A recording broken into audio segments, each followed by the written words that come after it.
D Company currently operates as a global crime syndicate worth an estimated 2,000 crore rupees. The man who built it, Dawood Ibrahim, began life as the son of an honest Bombay police head constable who refused to accept bribes. By the late 1970s, the underworld was a fixture of Bombay's daily life. Crime was out in the open, deeply entrenched in the city's markets. Karim Lala was the undisputed boss of the smuggling world during this era. He and his contemporaries controlled the flow of illicit goods, but as they aged, they began shifting their focus toward legitimate real estate and politics. This shift by the old guard created a power vacuum on the streets. It was a market gap that left the city vulnerable to any player ruthless enough to seize it. Dawood entered the trade as a logistics runner for Karim Lala. He spent his early years moving smuggled gold and weapons while evading both police patrols and rival gangs. The path to independence started with a theft. After the Pathan gang kidnapped a customs officer and secured a 2 lakh rupee ransom, Dawood was sent to collect it. He skimmed a massive portion of the cash for himself before returning. The retaliation was public and brutal. Dawood was dragged in front of dozens of gangsters and beaten until he was unable to stand. That night, he decided to stop working for other men. He formed his own syndicate, D Company, and appointed his brothers as a trusted board of directors to manage the operation. This was the launch of a highly organized corporate structure designed specifically to challenge the existing mafia monopoly and take control of the streets. The takeover began with a bloodbath. After the Pathan gang murdered his brother Saber at a petrol pump, Dawood retaliated by shattering the underworld's unwritten rules. He deployed a teenage proxy named David Pardesi, who looked like an ordinary student, into a heavily guarded sessions court. Pardesi calmly walked up to the rival leader, Amir Zada, and shot him dead in front of the judge. The hit proved that even the state's most secure legal institutions could no longer protect D Company's business rivals. Dawood integrated the justice system into his business model.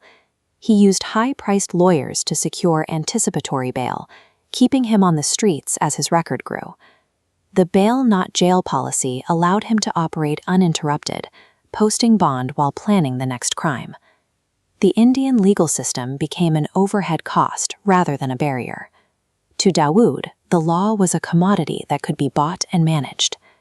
When a Supreme Court arrest warrant finally became inevitable in 1985, Dawood fled to Dubai. He transitioned into a remote CEO, managing his empire from hotel rooms and cricket stadiums through a mobile phone. From Dubai, he expanded the corporate portfolio beyond simple smuggling. D Company moved into real estate and global extortion, financing major Bollywood films. He secured the loyalty of his foot soldiers through an aggressive HR strategy. He paid family medical bills and covered the legal expenses of any street-level member who was arrested or injured. He maintained control over his middle managers through fear. When Mumbai-based lieutenants like Rama Naik or Arun Gowli attempted to claim a larger share of the profits, Dawood moved to eliminate them.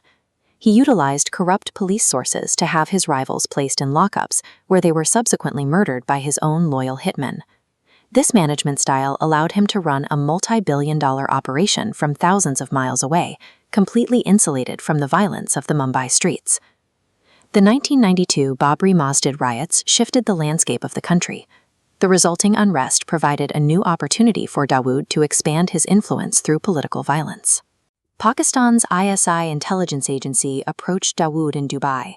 They offered him state-level protection and a guaranteed safe haven in exchange for the use of his logistics network. Dawood agreed to convert his smuggling routes. The same infrastructure that once moved gold and electronics was repurposed for a military payload. Under the direction of Tiger Memon, D Company used its compromised border routes to move military-grade RDX and heavy weaponry into the city. On March 12, 1993, this payload was detonated in 12 coordinated locations. The targets included the Bombay Stock Exchange, the symbolic center of India's economy. The human toll was devastating. Over 250 people were killed in the attacks, leaving behind a city filled with rubble and shattered lives. The scale of the violence altered the syndicate's standing permanently. Following the blasts, the Indian government categorized Dawood Ibrahim as its most wanted global terrorist. The terror attacks fractured D Company along religious lines. As seen in the capture of Chota Rajan, Many of Dawood's high-ranking Hindu lieutenants defected and launched a violent war against the syndicate from the outside. Dawood remains in permanent exile in Karachi, Pakistan. He lives under military protection, utilizing the remains of his fortune to fund intelligence operations in exchange for his continued safety. The trajectory of D Company tracks the specific failures of the system. Bribed police units, bought-off lawyers, and compromised borders provided the infrastructure for local smuggling, until that same infrastructure was used to level the city's financial heart. In Karachi, protected by the very agencies he once traded with, Dawood remains a living reminder of the cost of institutional decay.